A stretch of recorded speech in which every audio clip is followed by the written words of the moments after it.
네, 계속해서 정치권 소식 자세히 살펴보겠습니다. 김광삼 변호사, 고성국 박사, 최창일 용인대 교수 나와 계십니다. 안녕하십니까? 네. 반갑습니다. 안녕하세요.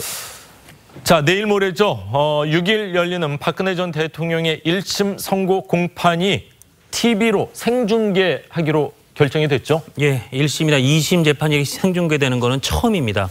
작년 7월에 대법원이 규칙을 개정해서 주요 사건의 1심, 2심은 한정된 조건 하에서는 그 생중계가 가능하도록 규칙은 바꿨는데 예. 그 다음에 뭐 이재용 삼성전자 부회장 재판이라든지 그렇죠. 최순실 씨 재판 등이 혹시 생중계되나 했는데 그때는 부러워하다가 이번에 이제 박근혜 전 대통령 그 재판이 첫 생중계되는 재판이 되게 됐습니다. 근데 그 당시에 본인들이 피고인들이 거부를 했기 때문에 생중계가 안 되는 걸로 그러니까 결정이 되지 않았습니까? 생중계 조건이 피고인이 동의하거나 피고인이 동의하지 않더라도 그거보다 공익이 훨씬 클 경우에 생중계한다는 건데 이번은 그러니까 공익이 훨씬 더 크다라고 재판부가 판단한 거죠. 근데 여기 변호인 측에서는 뭐 그럼에도 불구하고 생중계를 하는 것은 인격권을 너무 과도하게 침해한다. 특히 그 구체적인 범죄 사실까지 중계해서는 안 된다.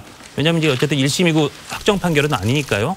그런 취지로 지금 그 가처분 신청을 냈는데 법원에서 받아들여질 가능성은 그렇게 높아 보이지는 않습니다. 자, 박 전 대통령 형사 재판 생중계가 허용된 건 이번이 처음인데 박 전 대통령만 이렇게 그 최순실이나 이재용 삼성전자 부회장과 다른 결정이 난 배경이 뭐라고 생각하십니까? 일단 이재용 부회장도 마찬가지고요. 예. 최순실 씨도 이제 같은 재판부 아닙니까? 예. 근데 그 당시에도 이제 비공개한다고 그래서 상당히 좀 논란이 있었어요. 그래서 재판부가 좀 부담이 있었을 거고, 그다음에 이제 박근혜 전 대통령은 우리나라 최초로 탄핵이 된 대통령이고 또 범죄 사실을 보면 굉장히 많습니다. 그리고 지금 지난 7월에 이제 대법원이 규칙을 개정을 했는데 물론 피고인의 동의나 피고인의 프라이버시, 사생활 굉장히 중요하죠. 그래서 이재용 부회장 때는 너무나 이거 공개를 하게 되면 이재용 부회장에 대한 어떤 사생활 침해, 피해가 너무 크다 해서 비공개했고, 최순실 씨를 비공개할 때는 전체 이유가 이제 피고인이 동의하지 않는다 그렇게 얘기를 했어요. 그런데 이제 박근혜 전 대통령도 이제 자필 의견서를 통해서 공개는 원치 않는다 이렇게 얘기를 했지만 전직 대통령이죠. 그렇다고 한다면 국민의 알 권리하고 이제 피고인의 어떤 사적인 침해하고 이걸 비교를 형량해 보면 공공이익이 더 중요하다고 이렇게 판단하는 것 같아요. 중요하다. 그런데 공공이익의 가장 중요한 부분은 이제 국민의 알 권리거든요. 그래서 만약에 박근혜 전 대통령에 대해서도 생중계를 하지 않는다. 그렇게 되면 사실은 대법원 규칙 개정한 것이 거의 사문화될 가능성도 있는 거예요. 그렇기 때문에 법원의 입장에서 보면 뭐 이 정도 사안은 반드시 생중계를 하는 게 맞다 이렇게 판단한 것으로 보입니다. 박 전 대통령 불출석 가능성이 높다 이런 전망이 나오고 있는데, 자, 일각에서는요 불출석하면 선고가 불가능하다 이런 주장도 나오고 있는데 이건 무슨 얘기입니까? 일단 뭐 결론적으로 말하면 선고는 불가능하지 않아요. 그리고 그냥 일반적인 사건에 있어서는 선고 날 불출석을 하면 대부분 선고를 연기합니다.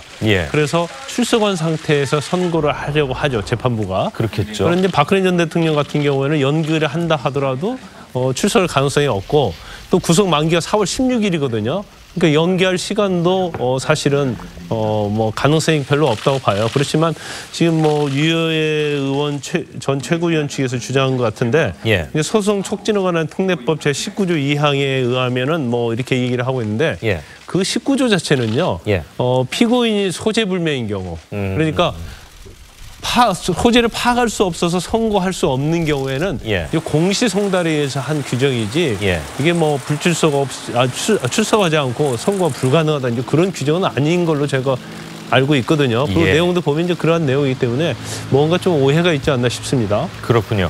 자, 생중계 결정이 되면서요 여론도 엇갈리는 분위기입니다. 국민의 알 권리 충족시켜야 된다. 또 한편에서는 본인이 원하지 않는데 굳이 생방송까지 생중계까지 할 거 있느냐. 자, 두 분께서는 어떤 의견을 갖고 계십니까? 지금 국민의 알 권리 그리고 뭐 공공의 이익 이 부분하고 사생활의 문제 이 두 개가 충돌하고 있는 거잖아요. 앞서 이제 뭐 두 분 다 말씀하셨습니다만 이재용 부회장과 최순실 씨는 이제 그 부분을 들어준 것 같아요. 그런데 지금 이제 박근혜 전 대통령은 다들 말씀하시는 거긴 합니다만 현직 대통령으로서 초유로 현직에서 대통령 파면이 된 상황이고, 그리고 최순실 씨 재판할 때도 박근혜 전 대통령이 더 책임이 크다 이런 식의 그 재판 선고가 있었어요. 예. 그렇기 때문에 박근혜 전 대통령마저도 생중계하지 않으면 지난해 했던 그 대법원의 결정, 예. 개정한 거, 생중계를 결정한 것, 1심과 2심이죠. 상고심은 이미 2013년도부터 예. 대법원이 허용해 왔던 것이고요. 이런 상황이고 또 하나는 지난해 3월 달이죠. 3월 10일 날 헌법재판소에서 그 헌법 탄핵할 때 파면 결정할 때 그것도 생중계가 됐던 상황이었단 말이죠. 그런 상황이 헌재에서요. 헌재에서 예. 헌법재판소 얘기하는 거예요. 그렇다면 지금 이번에도 박근혜 전 대통령의 재판을 생중계하지 않으면 제가 말씀드린 여러 가지 이런 정황을 미뤄볼 때 국민들의 오히려 동의를 얻기 어렵다라는 판단을 대법원이 한 게 아닌가라는 생각이 들어요. 역시 예. 알 권리와 국민의 이해, 도를 제고한다든지 공정성을 회복하는 것 이런 부분들을 어떤 사생활 문제나 이런 것들 어떤 피해자의 인권 이런 것보다 우선시하는 결정이라고 생각이 됩니다. 예, 고 박사님. 대법원의 규칙 결정 당시에도 저는 그 적절치 않다고 반대 의견을 뭐 방송에서 여러 차례 제가 표명한 바 있습니다. 예. 두 분이 박근혜 전 대통령의 1심 결정까지 1심 재판까지 비공개한다면 대법원 규칙 개정 자체가 이게 사문화될 수 있다. 사문화될 수 있다. 역으로 얘기하면 결국은 그럼 박근혜 전 대통령 재판 1심 공개하려고 규칙 개정한 것처럼 돼버립니다. 예. 그렇지 않습니까? 그래서 저는 그 당시에도 이런 식으로는 좀 여론 재판의 우려가 있어서 적절치 않다 이렇게 말씀을 드렸지만 저는 오늘 두 가지 이유로 역시 이번 재판부의 공개 결정에 동의하기 어렵다고 말씀드립니다. 첫째는 예. 헌법재판소는 최종심이었습니다. 그러니까 대법원 확정 판결 전까지는 무죄로 추정되는 건데. 그렇네요. 그래서 확정 판결을 국민한테 널리 알린다. 예. 이거는 있을 수 있다고 저는 생각합니다. 그리고 그것은 이미 그동안 해왔던 거예요. 예. 그런데 1심, 내일 모레 1심에서 유죄가 나온다 하더라도 그것이 최종적인 거 아니지 않습니까? 그리고 그것은 2심에 가서 뒤집혀질 수 있고 3심에 가서도 뒤집힐 수 있는 가능성을 열어놓고 있는 거 아닙니까? 예. 그런데 1심에서 재판부의 유죄 판결이 나온다면 유죄 판결의 이유가 구체적으로 조목조목 설명이 될 텐데 이 부분에 대해서 그러면 피고인이 재판부 결정 이후에 다시 반론할 수 있습니까? 없지 않습니까? 쉽지가 않겠죠. 자, 그렇다면 우리 형사법의 아주 대원칙인 무죄 추정의 원칙. 예. 이것과 이 재판 공개를 통해서 사실상 유죄로 만들어버리는 거. 1심으로 최종심처럼 돼버리는 거. 이 사이에 법리적 고민이 필요하다. 저는 그런 말씀 드리고 두 번째는 재판을 받는 이 피의자, 피고인이 어떤 면에서는 대한민국에서 가장 열악한 처지에 있는 사람 아닙니까? 예. 그렇기 때문에 우리의 헌법 정신이라고 하는 것을 적용한다면 가장 열악한 상황에 있는 사람의 인권조차 예. 보호해야 된다. 또는 그것부터 보호해야 된다고 하는 것이 전 우리 헌법 정신이라고 생각하거든요. 예. 그래서 대법원도 규칙 결정하면서 본인의 동의라고 하는 것을 먼저 제시한 겁니다. 그런데 박근혜 전 대통령이 동의하지 못하겠다고 했는데도 강행한다면 예. 그리고 무죄 추정 원칙을 사실상 무시하면서 이걸 강행한다면 이건 박근혜 전 대통령에 대한 여론재판의 성격이 있을 수밖에 없는 것이고 예. 그 부분과 관련된 박근혜 전 대통령 측의 문제 제기를 막을 수가 없습니다. 더구나 본인은 불출석할 것이 거의 확실시 되는데 그렇겠죠. 그런 상태에서 카메라 4대가 피고인석, 검사석 그리고 재판부 전체와 재판장을 비춘다는데 그러면 계속 빈자리 비추면서 재판장의 유죄 선고를 전 국민한테 생중계하는 꼴이 되는 거 아닙니까? 저는 하루 이틀 지금 시간 여유가 있기 때문에 박근혜 전 대통령 측, 그러니까 피고인 측의 의사를 다시 한번 확인하고 그리고 결정을 재고할 필요가 있다고 저는 생각합니다. 저는 뭐 일리가 있는 말씀이라고 보여지는데 좀 다른 특수성도 우리가 하나 좀 고려해야 될 것 같아요. 고 박사의 논리가 상당히 일리가 있음에도 불구하고 이 사건 자체가 이재용 부회장과 최순실 씨와는 또 다른 거라고 생각을 합니다. 지금 대법원이 내린 결정도 바로 그런 명분이거든요. 워낙 역사적 사건이다라는 것이고 또 하나는 역사적 정의와 사법적 정의를 세운다라는 그런 나름의 판단을 한 것 같아요. 그러니까 지금 이제 그런 논리라면은 원천적으로 지난해 7월에 했던 대법원의 그 규칙 개정 자체가 잘못된 거였어요. 왜냐하면 규칙 개정할 때 그 내용은 상고심이 아닌, 상고심은 이미 뭐 2013년도부터 시행해 왔던 거니까 1심과 2심에서도 중요한 사건을 한다라는 게 대법원의 규칙 개정의 내용이었단 말이죠. 그런 내용이라면 그러니까 최종 판단이 아니기 때문에 하면 안 된다는 논리라면 대법원의 규칙 개정 자체가 잘못된 거였어요. 그 얘기하는 거죠. 그래서 그 논리적으로 맞다고 제가 말씀드리는 건데 논리는 맞는데 내용이 있어가지고 대법원이 그렇게 결정하는 나름의 이유가 있었다라는 거예요. 그러니까 워낙 사회적인 파장이 크고 이건 단순히 사회적 파장의 문제가 아니잖아요. 대한민국 헌정사상 최초로 현직 대통령이 파면된 사건이라는 것. 맞습니다. 그리고 최순실 씨가 징역 선고 20년이 나왔는데 그 최순실 씨의 사건에 가장 책임 있는 게 박근혜 전 대통령이라고 법원이 판시한 것.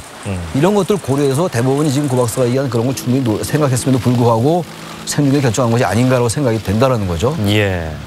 자, 이제 관심은요. 일정 부분 사실 뭐 여론에 직접적인 영향을 미칠 수가 있는 이제 재판이 생방송으로 이제 중계가 될 텐데 구형량이 어느 정도 되겠느냐. 최순실 씨보다는 당연히 좀 높지 않을까 하는 선고형이요. 예, 선고.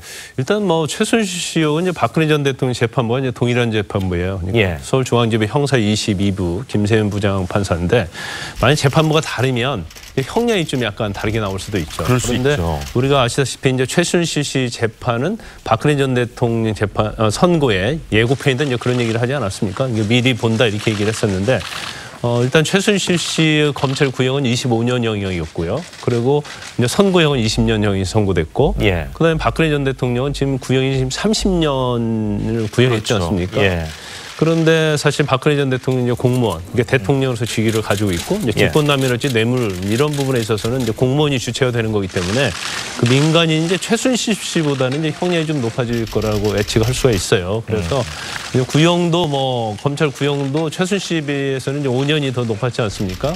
그렇다고 하면 이제 형량은 한 20년 형조 나올 것이다 이렇게 보고 있는데. 우리가 그다음에 선고가 된 다음에를 좀 예상해 볼 수 있는 것이 박근혜 전 대통령이 이걸 항소를 할 거냐. 그 부분이 제가 볼 때는 좀 주목해야 할 부분이라고 봅니다. 지금 상태 뭐 재판 거부를 하고 있는데 그렇죠. 그러면 형량이 뭐 25년형이 나왔다는 거에를 치면 지금 재판 거부하고 있고 무죄를 주장하고 있거든요. 그럼 재판 또 할 필요가 없지 않을까 하는 예상을 그렇죠. 해볼 수 그러니까 있고요. 그런데 만약에 이제 항소를 하게 되면요. 어떤 면이 있냐면 지금 국선 변호인 다 거부하고 있잖아요. 그러면 7일 이내에 항소를 하고 그다음에 소송 기록 접수가 항소심에서 받은 다음에 20일 이내에 항소 이유서를 써내야 하는데 범죄 사실이 18개단 말이에요. 거기서 일부 무죄 나오는 것도 있겠죠. 그럼 이 무죄 나오지 않는 거하고 형량에 대해서 항소를 하려면 사실 본인이 항소 이유서를 쓸 수 있는 그게 여력이 되지 않거든요. 그렇다면 이제 변호인이 필요한데 그러면 어떻게 할 것인가. 이제 그 부분도 굉장히 주목이 되는 부분이고 또 하나는 지금 정치적 보복의 어떤 그런 생각을 가지고 재판을 보이콧하고 있잖아요. 그러면 아예 내가 어차피 항소심 대법원 가서 얻을 게 없다. 그래서 항소를 안 해볼 수 있는 그런 경우도 배제할 수는 없다고 봐요. 그럼 1심에서 그냥 끝나는 거가 되는 그렇죠. 거죠? 그렇기 때문에 선고 형량이 굉장히 중요하고 그렇네요. 그다음에 이제 박근혜 전 대통령이 어떻게 할 것인가 이제 그 부분도 굉장히 우리가 눈여겨봐야 할 대목이라고 봅니다. 네, 박근혜 전 대통령 1심 생중계가 이제 처음으로 허용이 됐는데요. 추후에 이명박 전 대통령 선고도 분명히 영향을 어떤 식으로든 미치지 않을까 그런 생각도 듭니다. 자, 박근혜 전 대통령 탄핵을 반대한 두 사람입니다. 김문수 전 경기지사, 한국당 서울시장 후보로 물망에 오르고 있고요. 또 탄핵 원천 무효라고 했던 이인재 상임고문이 충남지사 출마를 공식 선언을 했는데 자, 이 두 사람의 부상을 놓고요. 일각에서는 한국당이 6.13 지방선거에서 박근혜 찬반 뭐 이런 프레임으로 혹시 몰고 가는 거 아니냐 이런 식으로 논평들이 나오고 있거든요. 그 부분에 대해서는 어떻게 보시는지요? 글쎄요. 그 논평은 제가 이해할 수가 없습니다. 사실은 죄송합니다. 한국당에서는 더불어민주당이 다시 이 탄핵 프레임을 들고 압박을 할까 봐 조금 걱정하는 분위기가 있는데 오히려 그래서 저는 뭐 한국당에서 탄핵 그 프레임으로 오히려 억울하게 탄핵당한 박근혜 대통령 구출하는 선거 이런 식으로 6.13 선거를 프레임을 짤 거라고는 전혀 생각하지 않습니다. 근데 이제 김문수 지사나 이인재 지사 후보가 이번에 공천이 된 이유 중에 하나는 이 사람들이 문재인 정권의 지난 1년간의 그 강력한 그 적폐청산 드라이브나 이른바 좀 좌편향 드라이브에 대해서 강력하게 맞싸울 수 있는 터프한 리더십이다라고 한국당 안에서 평가하고 있는 거예요. 예. 근데 그래서 공천을 한 것이지, 이를테면 이게 탄핵 프레임으로 보자면 그러면 저 바른정당 창당을 주도했던 남경필 후보는 어떻게 그런 경기지사 후보 공천 받습니까? 예. 그러니까 저는 뭔가 이거는 좀 상황을 잘못한 판단이거나 아니면 오히려 한국당 아닌 다른 쪽에서 지금 한국당 선거 프레임을 지금 이렇게 오히려 몰고 가는 역규정하기 위한 이런 것이지 이게 사실관계도 우선 다르고 그런 식의 전략을 짤 수가 없습니다. 예. 주 교수님. 당연한 말씀이에요. 지금 뭐 그야말로 누가 노평을 그렇게 했는지 모르겠는데 만약에 그렇게 프레임을 짜면 민주당으로서 너무 좋죠. 그러니까요. 탄핵 프레임을 완전히 탄핵이냐 아니냐, 그리고 탄핵에 찬성한 사람이냐 반대한 사람이냐 프레임이라면 지금 바로 내일 모레 박근혜 전 대통령 생중계한다는 마당인데, 그런 프레임은 뭐 한국당의 선거를 하는 사람들로서 할 수 없다고 생각하는 것이고, 전 다른 말씀 하나 드리고 싶은 게 김무수 전 지사나 이인재 전 지사가 두 분 다 경기도지사 했던 분들이잖아요. 그렇네요. 그렇잖아요. 이인재 전 지사는 그리고 이른바 우리가 피닉제란 말을 많이 써요. 대통령 뭐 불사신과 이인재의 합성어인 피닉제. 어느 때라도 살아남았던 당적을 뭐 16번인가 15번 바꿨다라고 그럽니다. 그리고 육선 의원이고 아주 그야말로 경력이 화려한 인물이고 통일민주당 때 13대 총선 때 YS에 의해서 발탁된 인물이에요. 그리고 그 당시 깜짝 놀랄 인물이 바로 이인재 전 지사였거든요. 88년도 그 90년도쯤 얘기예요.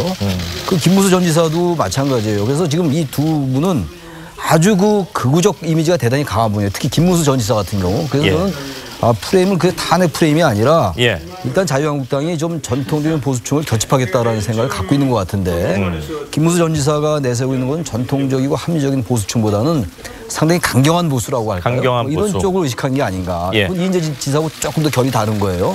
그 점이 하나이고 또 하나는 인물이 상당히 없지 않는가라는 느낌도 좀 들어요. 서울시장 후보로 여러 분에 대해서 출마를 요구했으나 다들 고사했었잖아요. 여러분들이, 여러 사람들이. 그런 점. 그래서 어쨌든 한국당의 지지율이 낮고 이런 상황이기 때문에 전반적인 그 인물난, 이 이른바 이제 언론에서 얘기하는 올드보이들, 과거 인물들이라는 느낌, 참신성 같은 건 별로 없는 게 사실 아니겠어요. 그런 두 가지의 점을 지적할 수 있겠다는 생각이 들어요. 그렇군요. 올드보이 이런 얘기가 많이 나오고 있는데 사실 한국당 입장에서는 또 좀 수긍하지 못하는 게 김태호 전 이 지사 같은 경우에는 나이는 생각보다 굉장히 젊기 때문에 뭐 나이를 가지고 그 단어 자체로 평가하는 거는 또 좀 무리가 있지 않나 하는 생각인데, 자, 안철수 전 의원이 드디어 서울시장 출마를 선언을 하는데 서울시청 바로 코앞에서 하네요. 바로 이 스튜디오에서 빨리 뛰어가면 뭐 한 30초 안에 갈 수 있는 그 바로 서울시의회 앞에서 하는데 이 근처 아시는 분은 다 잘 아시겠지만 서울시청 바로 맞은편입니다.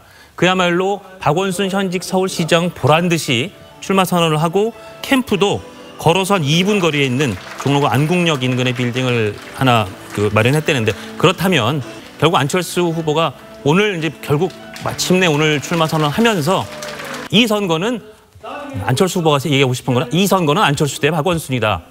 물론 박원순 시장이 민주당 후보가 될지 안 될지는 두고 봐야 되지만 현재 유력한 후보 중에 하나니까 이 선거는 현직과 나의 그 선거다. 이런 그 프레임을 널리 좀 이렇게 알리고 싶어하는 그런 전략이 엿보입니다. 양보 프레임을 뭐 들고 나올 수밖에 없을 것 같은데 어떤 선거에 영향을 미칠 수 있을까요? 짧게 좀 부탁드리겠습니다. 양보 프레임을 만약에 안철수 전 대표, 안철수 지금 현재 인재영입위원장이 들고 나오면 안철수 전 대표에게 좀 불리할 것 같아요. 오히려 양보 프레임 벌써 오래된 2011년도 얘기고 그동안 너무나 많은 상황이 바뀌었는데 그때 양보했으니까 이제 당신 양보하시오. 당신 양보 안 하면 당신은 좀 정치적으로 좀 작은 인물이다 라는 쪽으로 간다면 저는 오히려 그건 박원순 시장한테 유리하지 않을까 생각합니다. 우선 안철수 후보가 그렇게 양보론을 얘기한 적이 한 번도 없습니다. 오히려 나는 그런 식으로 선거하지 않겠다고 하고 있습니다. 근데 주위에서는 또 그런 그런데 주위에서 그렇게 하는 것이고, 그리고 많은 사람들이 맞아 7년 전에 양보했는데 라고 생각하는 것을 안철수 후보 책임이라고 얘기할 수는 없는 거 아닙니까? 오히려 양보 프레임은 민주당, 더불어민주당 경선 과정에서 다른 후보들이 지금 걱정하고 있는 겁니다. 우상호 후보나 박영선 후보가 안철수, 박원순 대결 시에는 양보 프레임에 덫에 걸릴 수 있으니 안철수를 상대하기에는 내가 더 낫다. 이렇게 자기들끼리의 경선 과정에서 양보 프레임이 나온 것이지 안철수 후보가 양보하라고 얘기한 적은 한 번도 없습니다. 그렇군요.